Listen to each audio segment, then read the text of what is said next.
የዛለት ማታ ደውሎ ማርካን ከሌላ ወንድ ጋር እንደነበረች ነገረኝ።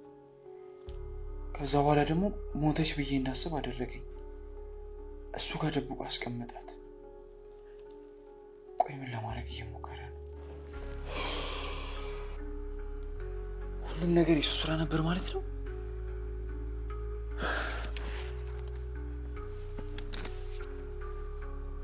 አሁንስ ግን ምን አስበው ነው? ማርካን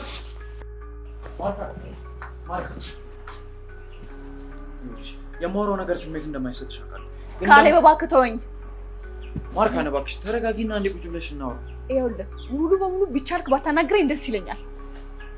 ማርካን የዛለት ማታ ማርካን ከሌላ ወንድ ጋር ብሎ ነገረኝ። ምን እያልከኝ ነው?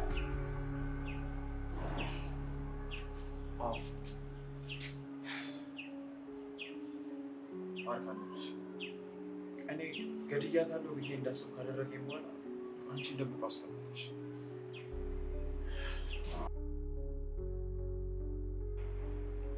ምን እያልከኝ ነው? ከሁሉም ነገር ጀርባ ያለ ይመስለኛል እኮ። ለምን? ቆይ የሁሉ ነገር ዝም ብሎ መገጣጠም ነው የሚመስልሽ? ምን ፈልጎ ሊሆን ይችላል? አይታይሽም? ከበፊት ጀምሮ ይወድሽ ነበር እንዴ? እና በሁለታችን መካከል የገባው እሱ ነው እያልከኝ ነው? አዎ፣ ብሩክ የሚፈልገውን ለማግኘት የማያደርገው ነገር የለም። እና ይሄ ሁሉ ነገር በዚህ ልክ ክፉ ይሆናል ብዬ ግን አስቤ አላውቅም። ይገርማል። እና ብሩክ ነው? አዎ፣ እባክሽ ሌላ ችግር ውስጥ አትግቢ። በቃሽ። አምንሽ? ተስማማን ማለት ነው? አንተ ምንም ጥፋት የለብህም ማለት እኮ ነው። የዛን ቀን እሱ ባይደውልና ባጠጣ ኖሮ